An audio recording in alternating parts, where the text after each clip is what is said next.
ne pratiquons pas par exemple en consultation. J'ai un patient qui vient de voir à 6 semaines d'améliorée. La patiente qui vient de dire 2 semaines de sommeil. Qu'est-ce que tu veux écrire maintenant? Si tu n'as pas de réponse, tu peux attendre pour la suite. Vous essayez de réfléchir pour vos patients qui viennent vous voir. Une grossesse non programmée, comme la mienne, et sur la tête, qu'est-ce que vous en faites?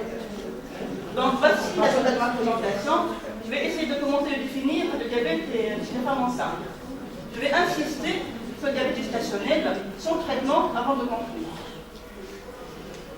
En fait, le diabète chez les femmes enceintes est réparti sous 2 formes. Il y a des femmes diabétiques type 2, méconnues, chez qui on va découvrir le diabète au début de grossesse.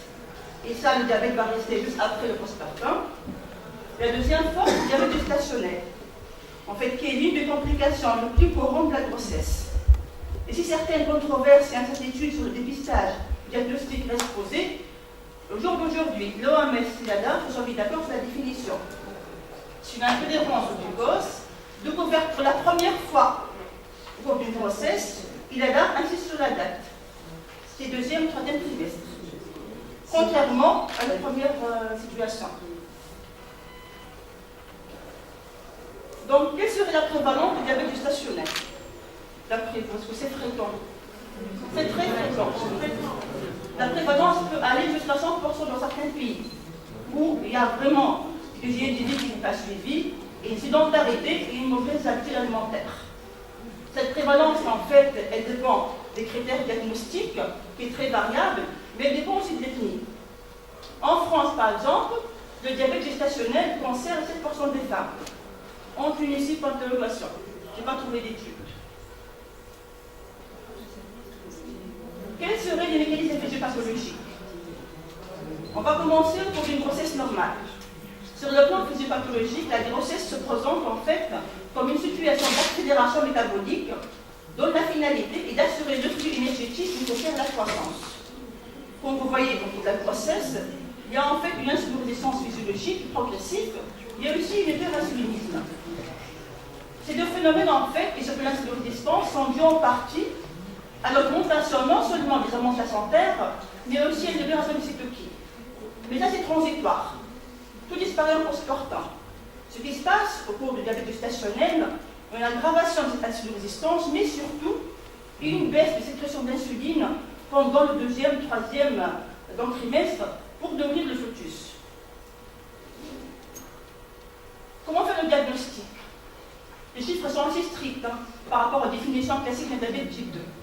En fait, le dépistage du diabète gestationnel se fait, comme c'est écrit en bas, entre le 24e et 28e semaine d'aménorrhée par une glycémie provoquée, donc de charge de glucose de 2 heures. Donc on dose la glycémie à jeun, 1 heure après, 2 heures après. Et voici les chiffres.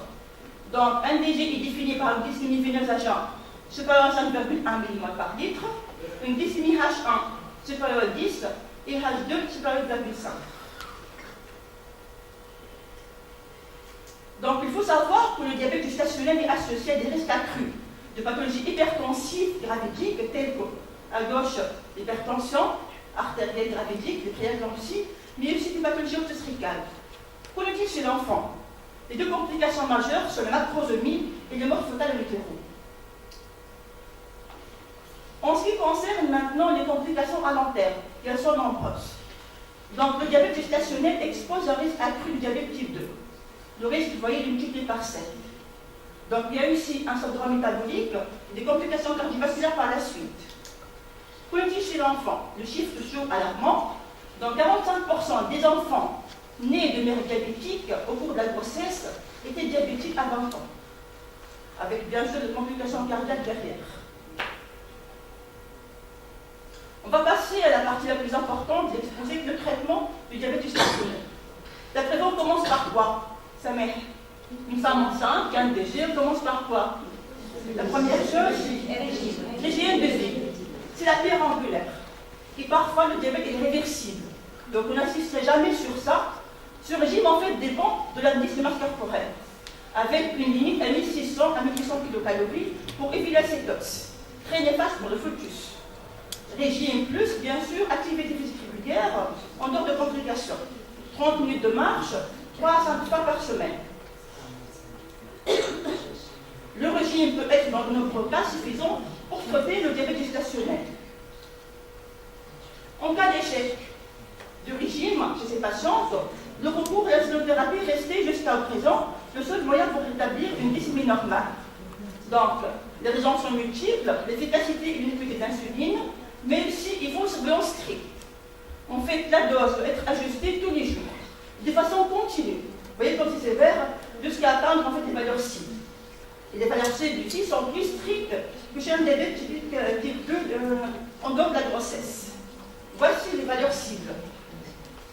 Donc, une femme enceinte ayant un diabète gestationnel sous insuline doit répondre donc, à ces valeurs cibles-là avec une surveillance du glycémie au doigt avant le repas et 2 heures après jusqu'à l'accouchement. Bien sûr, avec une surveillance en post-partum. Vous voyez, même l'hémoglobine glycée, c'est plus strict, 6%. Donc, le traitement d'insuline, on va offrir une petite parenthèse pour nos chers analogues. Donc, on dispose, comme vous connaissez tous, d'insuline basale, comme l'Evenie et Montus, ou le rapide Novorapid Yapidra, que vous connaissez tous. Quelles sont maintenant les recommandations? En fait, la classification FDA d'utilisation de l'insuline pendant la grossesse sont la suivante. Donc, on a d'abord envers l'insuline rapide. La rapide avec une recommandation grade B. Bien sûr, notre cher LPH, kiff grade B. Il y a en deuxième position, la Novorapid, pareil, grade B, le Déclimir grade B et le reste c'est grade C. Mais elles sont préconisées si nécessaire, d'après les recommandations. En fait, on va voir, est-ce qu'il y a vraiment une place des ADO pour le diabète gestationnel? Il n'y a pas actuellement assez de données sur la vraie place de ces traitements. Problème d'efficacité, problème de sécurité, est-ce qu'ils sont tératogènes? On va voir ça. En fait, pourquoi ADO plus que l'insuline? Plusieurs raisons. Les patients vont s'auto-injecter tous les jours, versus un comprimé ou deux. Donc, vous voyez l'avantage pour les ADO. En plus, c'est plus fort encore, plusieurs études randomisées ont montré que certaines ADE étaient aussi efficaces que l'insuline. En ce qui concerne l'hémoglobine glycée, glycémie à jeun, postprandiale, avec une morbidité materno-fœtale identique. Donc, why not les ADE? En plus, autre raison, surtout dans les pays où la pharmacoéconomie prend une grande place, comme l'Amérique et la France, regardez les coûts. Par exemple, si on prend l'éphémère, le coût journalier est de 12 $. Si on prend la metformine, c'est 0,13 $. Et même avec une bêta-thérapie orale en bas, Libérie, les insulfamides plus metformine, le coût est de 0,48. Donc c'est incomparable. Maintenant, quel type d'ADO? Voici les 3 principaux ADO donc, utilisés donc, pendant le process. On a la metformine, une molécule aussi efficace qui n'est pas chère, avec un mécanisme d'action très connu, augmentation de l'utilisation du réserve de glucose. Vient ensuite l'isulfamide en bas. Le Libérie, en fait, c'est un sulfamide qui n'est pas utilisé commercialisé ni en France ni chez nous. C'est surtout utilisé aux États-Unis. Donc, ici, la sécrétion d'insuline, les études, en fait, moins nombreuses, ont étudié même la carbose. Tout ça a commencé, en fait, en 1984. On a commencé à se poser des questions, pourquoi pas les ADO pour la grossesse? Et la molécule la plus utilisée, que vous voyez ici, dans la colonne médicaments, c'est Libéride. C'est équivalent en fait au Downhill. Mais la première utilisée, c'est la metformine. Donc, metformine et diabète gestationnel. Dans le diabète gestationnel, il existe le plus souvent, comme on vient de voir, une hyperinsulinisme par hypersécrétion chez des patients diabétiques en surpoids, et serait logique, en fait, d'utiliser la metformine pour une meilleure utilisation de glucose.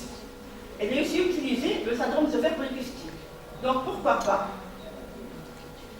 Mais les questions qui restent posées, c'est le problème en fait de transfert placentaire très élevé, l'hypoglycémie chez les fœtus, et l'effet tératogène, les malformations par derrière. Pour le premier point, c'est un point négatif pour la metformine en fait, puisque 2 études in vivo ont mesuré le taux de metformine dans le sang maternel et le sang de cordon. Donc le fœtus était exposé à des concentrations aussi élevées, voire plus chez la mère. Donc là, c'est un point négatif pour la metformine. Pour le fait, en fait, tératogène. L'expérience clinique en ce qui concerne la thérapeutogénèse, dans deux groupes de patients au cours de la grossesse, femmes enceintes et SOPK, femmes enceintes avec diabète, le taux de malformation en fait n'est pas en rapport avec la metformine, c'est en rapport avec l'hyperglycémie qui était néfaste. Donc là, plus ou moins pour la metformine.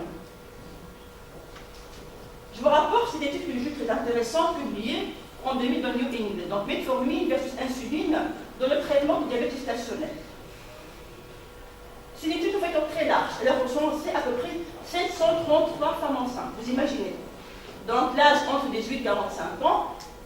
Donc bien sûr, un diabète non contrôlé par l'hygiène. 2 bras metformine, 363 patientes versus insuline. C'était quoi l'objectif? Bien sûr, comparer la survenue de complications périnatales sur metformine versus la mucule, donc prescrite et l'insuline. Les doses de metformine, on a commencé par 500 mg, on a augmenté très possiblement, jusqu'à aller une dose de 1500 mg par jour. Pour la metformine, 82,6% ont continué la metformine, et la moitié ont eu recours à l'insuline. C'est logique, la metformine n'abaisse pas la glycémie. Dans la même étude concernant maintenant les hypoglycémies, en fait, il y avait moins d'hypoglycémie sévère dans le bras metformine, avec un P qui est significatif. Sévère, c'est-à-dire inférieur au 3. En ce qui concerne maintenant les complications néonatales, détresse respiratoire, ainsi de suite, la conclusion était que la morbidité néonatale était identique dans les 2 bras, sauf le taux de prématurité. Il était de 0,04 dans le bras, donc en fait, plus important dans le bras metformine. Par ailleurs, pas de différence en termes de paramètres anthropométriques, c'est-à-dire mensuration néonatale, pas de différence en ce qui concerne le contrôle glycémique, les complications hypertensives maternelles, la tolérance glycémique en postpartum. C'était en fait pareil. Donc, jusqu'au jour d'aujourd'hui, en 2018, il y a toujours des promesses, mais aussi des incertitudes sur l'intérêt de la metformine dans le diabète gestationnel. Donc, il faut encore attendre des études randomisées, chose qui n'est pas facile chez les femmes enceintes. Donc, si votre patient doit aller aux États-Unis, elle aurait donc été restée sous metformine. Mais là, en Tunisie, on l'arrête, la réponse. Deuxième molécule, des vinclamines et DG. En fait, j'ai choisi cet article parce qu'il a comparé la metformine, la première molécule utilisée en 1987, versus ses sulfamides. Et les résultats étaient comparables. Un contrôle glycémique comparable dans les 2 groupes. Les conclusions des auteurs. Le glibenclamide est une molécule classiquement contre-indiquée pendant la grossesse. Elle commence par ça. Les risques sont connus, hypoglycémie néonatale, anomalie fœtale, mais ça passe très faiblement le placenta. Donc leur conclusion, le glibenclamide peut être une alternative à l'insuline chez la femme avec diabète gestationnel. J'ai choisi de terminer par cette étude, point contre point, étude qui vient d'être publiée il y a quelques semaines en fait, pour le traitement pharmacologique du diabète gestationnel. J'ai trouvé quelques abstracts, donc. Voici un tableau qui compare Duberide versus metformine. Il y a un contrôle glycémique comparable dans les 2 groupes, en fait. C'était un traitement initiation. C'est des patients qui étaient échecs de JLDV passés à 2 molécules. Donc pareil. Et comme vous voyez en bas, on a eu recours à l'insuline de le bras metformine. Donc c'est connu ça. Qu'en maintenant de l'évolution de la grossesse elle-même? Donc le tableau montre 3 colonnes, metformine versus insuline en haut, Duberide versus insuline dans les 2 études randomisées, 3e colonne, étude rétrospective, Duberide versus insuline. Et les conclusions sont les suivantes. Des effets comparables de l'évolution des grossesses sur metformine versus insuline, Duberide versus insuline. Mais les auteurs posent beaucoup de critiques. Le schéma d'étude n'est pas bien détaillé, le nombre de patients n'est pas équitable, ou carrément les définitions sont différentes d'un pays à un autre. Donc ça reste toujours à critiquer. Par contre, les auteurs ont réussi à mettre en place un arbre décisionnel que je trouve très intéressant. Donc on va commencer en haut. Chez les patients qui ont un diabète gestationnel, avec une glycémie ingente, au-dessous de 95 mg par décilitre, une postprandiale au-delà de 1,2, de 120. Donc, première chose, hygiène de vie, donc exercice. En cas d'échec d'après les auteurs, soit sulfamide, soit metformine. Le patient ne répond pas à des chiffres glycémiques augmentés, on peut associer les deux. Et finalement, on passe à l'insuline. Autre situation, c'est des glycémies plus importantes. C'est les patients qui ont une glycémie, donc agent entre 95 et 114 mg par décilitre. Donc vous voyez, on peut directement, bien sûr l'hygiène de vie, mais aussi traitement hormonothérapie orale. Des chiffres glycémiques agents plus élevés face à une glycémie, donc 115 à 125 mg par décilitre, mobilisant les thérapies d'emblée. Et enfin, des patients avec une glycémie agent au-delà de 1,26, c'est l'insuline. Je termine par cette conclusion. Le diabète gestationnel est de plus en plus fréquent, mais le traitement, malheureusement, est encore codifié. Bien que limité, les praticiens ont des preuves pour appuyer donc, ces ADE dans le diabète gestationnel. Mais comment choisir? Le choix actuel semble reposer sur les préférences du médecin, des cliniciens. Est-ce que les molécules sont disponibles? Est-ce qu'il y a vraiment une stratégie nationale pour donc, ces traitements-là? En Tunisie, et je m'annonce là, donc, depuis 2017, les recommandations de bonnes pratiques sur la prise en charge du diabète pendant la grossesse sont en train d'être élaborées avec des internistes, en documents ainsi de suite, en collaboration avec la santé. Et je vous remercie pour votre attention.